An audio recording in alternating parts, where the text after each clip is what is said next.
الحمد لله الذي خلقنا ورزقنا ولم يتركنا هملا بل أرسل إلينا رسولا فمن أطاعه دخل الجنة ومن عصاه دخل النار. والصلاة والسلام الأتمان الأكملان على رسول الله وعلى سائر الأنبياء والمرسلين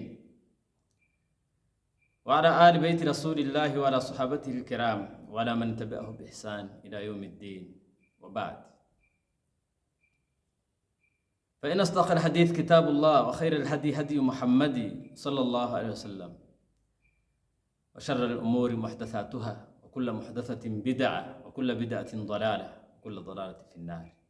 أعاذنا الله سبحانه وتعالى من النار ومن الضلالة.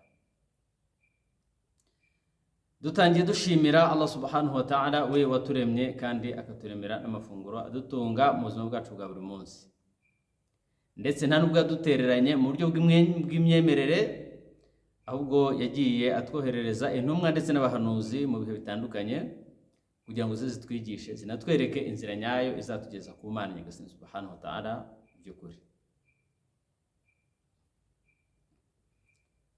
Bityo uzumvira izo ntumwa akazubaha azajya mu ijuru, iryo ni ihame ntakuka. N'uzazigomekaho akazisuzugura akanyuranya nazo azajya mu muriro, iryo ni ihame rindi ntakuka.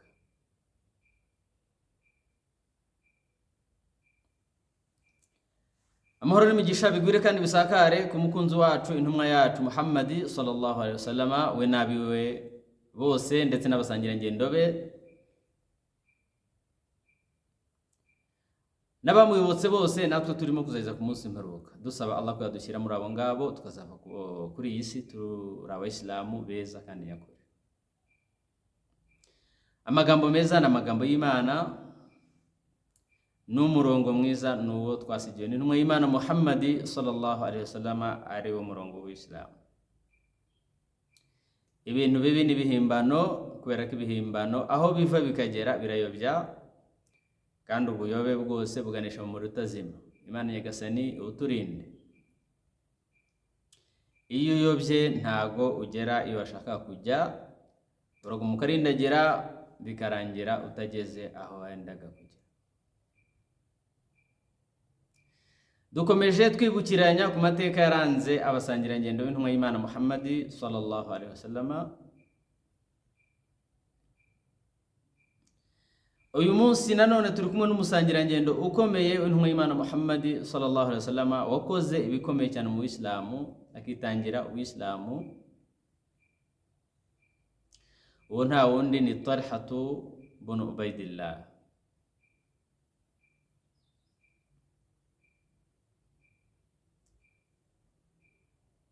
Yitwaga Talha mwene Ubaidillah mwene Uthman mwene Amri mwene Ka'ab mwene Sa'ad mwene Taym mwene Murra mwene Ka'ab mwene Ru'ay mwene Ghalib mwene Fihr mwene Malik mwene Nadri mwene Kinana. Yakomokaga mu bwoko bwa Quraishi, yarahoje ubwoko n'intumwa y'Imana Muhammad sallallahu alaihi wasallam.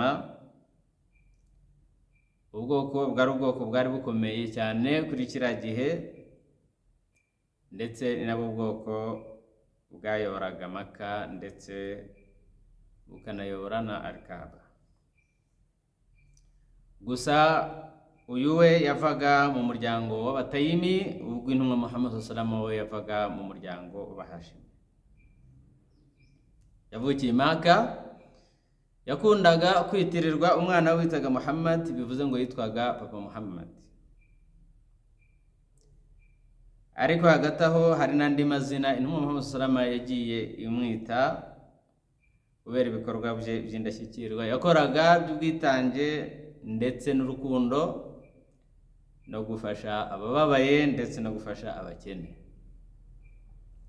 Muri yo twavugaga nka Talhatu al-Khair, yitwaga Talhatu al-Khair. Iri ni izina nyine rigaragaza ko yakundaga gukora ibyiza. Nanone yitwaga cyangwa se intumwa Muhammad sallallahu alaihi wasallam yaramwise Talhatu al-Fayyad, na iri naryo ni izina rigaragaza ko yakundaga gutanga wa Talhatu al-Judi, ndetse yitwaga Talhatu al-Judi, bigaragara ko yakundaga kugira ubuntu. Imana nyagasani imwishimira. Yavutse mu mwaka wa 28 mbere y'imuka ry'intumwa y'Imana Muhammad sallallahu alaihi wasallam, yimuka iva i Maka ijya i Madina. Bivuze ngo intumwa Muhammad sallallahu alaihi wasallam yimuka iva i Maka ijya i Madina yari afite imyaka 28, yari mukuru. Yabaye umuyisilamu mu ikubitiro uwisilamu ugitangira, ari mu bantu 10 intumwa Muhammad sallallahu alaihi wasallam, ari muri ba basangirangendo 10 intumwa Muhammad sallallahu alaihi wasallam yahaye inkuru nziza y'ijuru bakiri ku isi.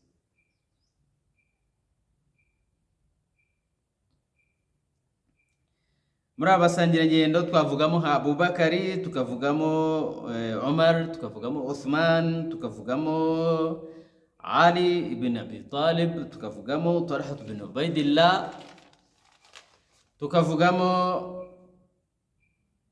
Abu Ubaid Amir bin al-Jarrah, tukavugamo Zubair bin al-Awam, tukavugamo Abdurrahman bin Auf, ndetse tukavugamo na Sa'd bin Abi Waqqas na Sa'id bin Zaid. Abasangirangendo bose uko ari 10 intumwa Muhammad sallallahu alaihi wasallam yabahaye inkuru nziza y'ijuru bakiri ku isi muri hadithi imwe.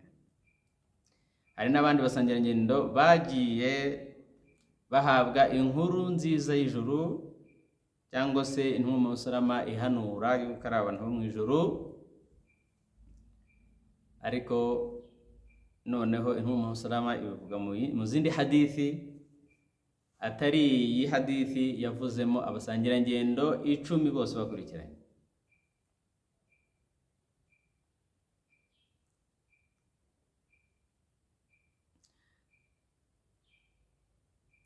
Ikindi twamuvugaho nuko ari mu bantu 10 nuko ari mu bantu 8 babaye abayisilamu ku ikubitiro,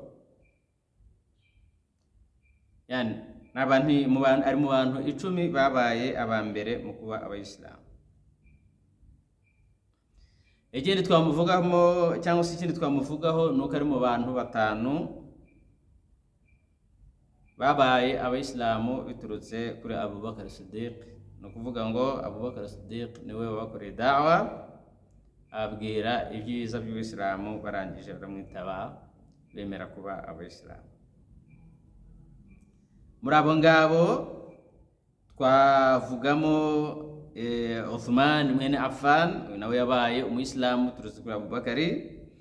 Tukavugamo Zubair bin al-Awam, nawe yabaye umuyisilamu turutse kuri Abubakari. Tukavugamo Talha ibn Ubaidillah, nawe yabaye umuyisilamu biturutse kuri Abubakari. Wa Sa'd bin Abi Waqqas, nawe yabaye umuyisilamu turutse kuri Abubakari, ndetse na Abu Ubaida Amir ibn al-Jarrah, uyu nawe yabaye umuyisilamu biturutse kuri Abubakari. Ibi byose rero ni byiza byande bya Abubakari. Ikindi twamuvugaho nuko ari mu bantu 6 igihe Umar ibn al-Khattab yari mu burwayi bwamuhitanye agiye gupfa, yasize abatanzeho abakandida yuko abo bantu 6 bazicara bakitoramo umuyobozi uzasigara ayobora Uislamu nyuma ye. Kubera ko tuvuga amateka ya Umar, twavuze ko yapfuye yishwe ndetse agateragurwa ibyuma ari gusarisha abayisilamu ku iswara al-Fajiri. Ntabwo yahise apfa rero, ahubwo yabanjije kubirwara, ndetse ibyo bikomere nizo nkota yateraguwe nizo zamuhitanye. Rero yabonye igihe cyo kwitegura no gutanga abakandida mu bo yabonaga bashobora kuyobora Uislamu nyuma ye.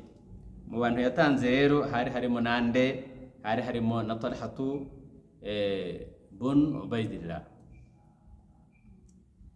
Abandi yatanze Uthman mwene Affan, ndetse na Ali mwene Abi Talib, ndetse anatanga Sa'd bin Abi Waqqas na Abdurrahman bin Auf na Zubair bin al-Awam. Abari abantu 6 yasize atanzeho abakandida ko bazicara bakitoramo umuyobozi.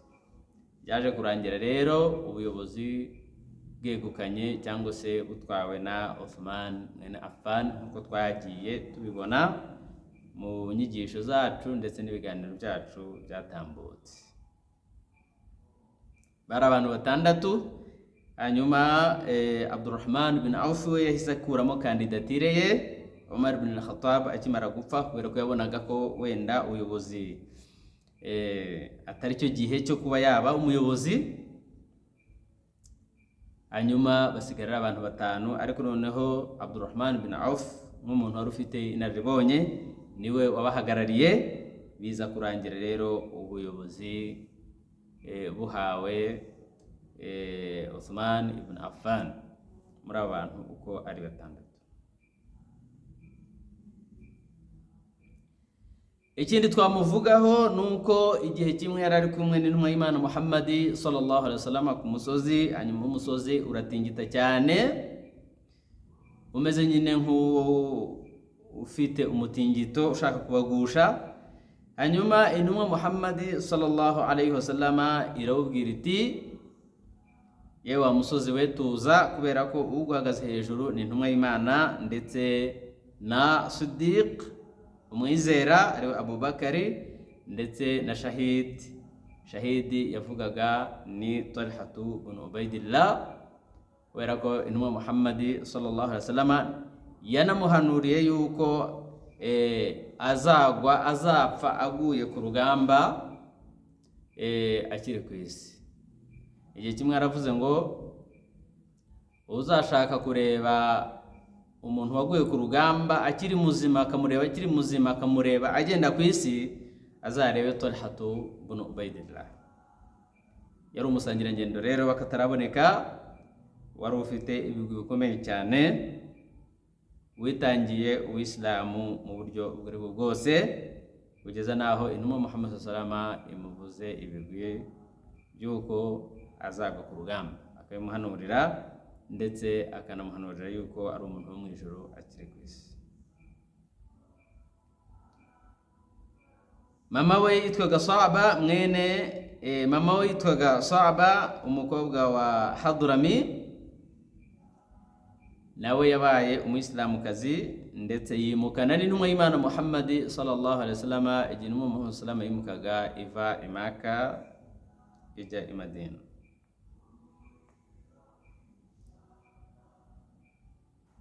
Umuhungu we amaze gupfa, nyina nawe ntabwo yarambye cyane, yabayeho igihe gito nawe arangije yitaba Imana, arangije ashyingurwa i Madina. Kugira ngo abe umuyisilamu twabibonye yuko byaturutse kuri dawa cyangwa se ku ivugabutumwa yakorerwaga na Abubakari, ariko igihe kimwe yaje kujya kurema kugira ngo afate umwanzuro bwa nyuma. Yagiye kurema isoko ry'ahantu bita Busra, hanyuma ahasanga umupadiri wari uri kubaza abantu ati, ninde muri mwe waturutse i Maka kuri haramu cyangwa se kuri Al-Kaaba? Icyo gihe haramu cyangwa se Al-Kaaba yari izwi cyane mu Barabu, bari bayizi kuko n'ubusanzwe bayikoreragaho tawafu. Ntabwo tawafu yaje ku gihe cy'intumwa y'Imana Muhammad sallallahu alaihi wasallam. Uyu rero Talha ibn Ubaidillah yahise avuga ati, ni njyewe, niho naturutse njyewe. Umupadiri arangije aramubwira ati, ese Ahmad ariwe Muhammad yaba yaramaze kugaragara i Maka? Hanyuma Talha ibn Ubaidillah arangije amubaza ngo, Ahmad ninde ushaka kuvuga? Hanyuma umupadiri aramubwira ati, Ahmad nshaka kuvuga ni umuhungu wa Abdullahi mwene Abdul Muttalib, ashaka kuvuga intumwa y'Imana Muhammad sallallahu alaihi wasallam. Arangije aramubwira ati, uku niko kwezi kwe, byarahanuwe kuko ariko kwezi kwe agomba kugaragariramo cyangwa se agomba guhabwamo ubutumwa.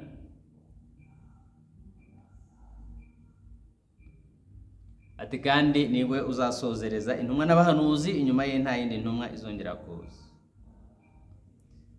arangira amubwira ati uramenye nuramuka umubonye ntihazagire umuntu ugutanga kumwemera kubera ko ni intumwa y'Imana by'ukuri. Talha ibn Ubaydillah aratubwira ati aya magambo yahise angwa mu mutima ndetse anangera ibwonko, numva aranyuze cyane. Iby'isoko nahise mbihagarikira aho ngaho mpita nsubira i Maka. Ngeze i Maka ndababaza ati ni iki cyabaye? Barangije barambwira bati Muhammadi ari kuvuga ko ari intumwa. Ati kandi noneho igitangaje kurushaho nuko na Ibn Quhafa ariwe Abubakari yamaze kumukurikira, ari mu bayoboke be, yamwemeye. Arangije ahita yirukanka ajya kureba Abubakari, arangije amubwira ati ese koko uri mu bantu bakurikiye uyu mugabo bari kuvuga Muhammadi? Aramubwira ati yego namukurikiye. Ati nawe mukurikire kubera ko ni intumwa y'Imana by'ukuri, arimo aravuga ukuri. Talha ibn Ubaydillah arangije amutekerereza ibyo yumvanye umupadiri mu isoko rya Busra. Abubakari biramushimisha cyane, arangije ahita amufata amujyana ku ntumwa y'Imana Muhammad sallallahu alaihi wasallam. Ntago Talha ibn Ubaydillah yajijinganyije cyangwa se ngo asete ibirenge, yahise yemera intumwa y'Imana Muhammad sallallahu alaihi wasallam, abaye umwe mu Bayisilamu. Arangije atekerereza intumwa y'Imana Muhammad sallallahu inkuru y'umupadiri yumvishe mu isoko rya Busra. Intumwa Muhammad sallallahu nawe byaramushimishije cyane, biramunezeza. Nkuko twabivuze rero, uyu Talha ibn Ubaydillah yakundaga kwitanga cyane, agakunda gufasha abakene, agakunda gukora ibikorwa by'urukundo, agakunda gufasha abatishoboye. Ndetse binavuga ko utajyaga umusaba ikintu agifite ngo abe yakikwima.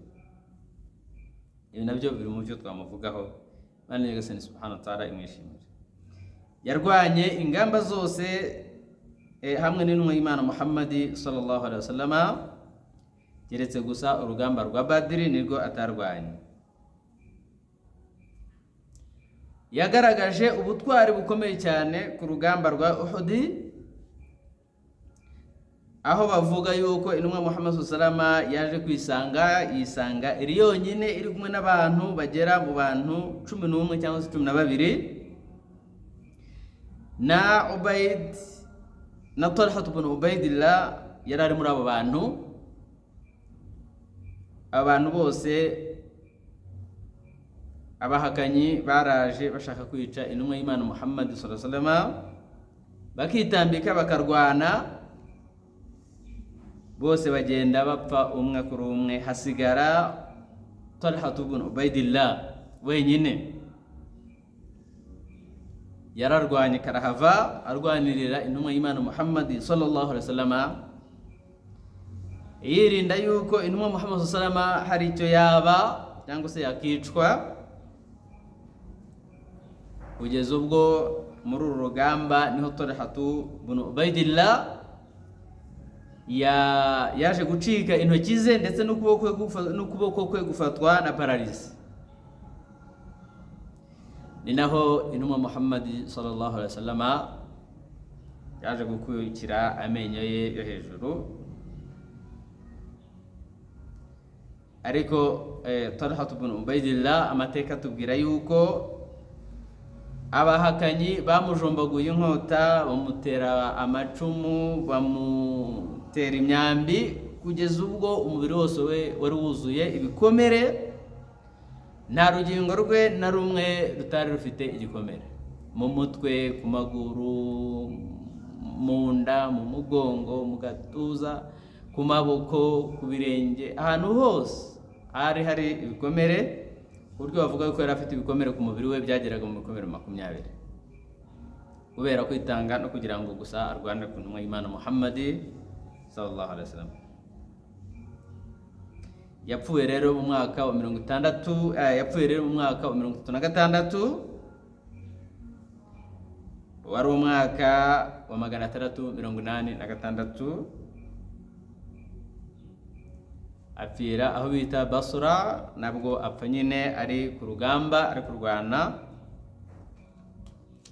kubera ko intumwa Muhammad sallallahu alaihi wasallam yari yaramuhanuriye yuko azaba ku rugamba. Imana nyagasani imwishimire kandi igume kumugirira impuhwe, izaduhuze nawe mu ijuru ry'iteka. سبحانك اللهم وبحمدك نشهد أن لا إله إلا أنت نستغفرك ونتوب إليك. السلام عليكم ورحمة الله وبركاته.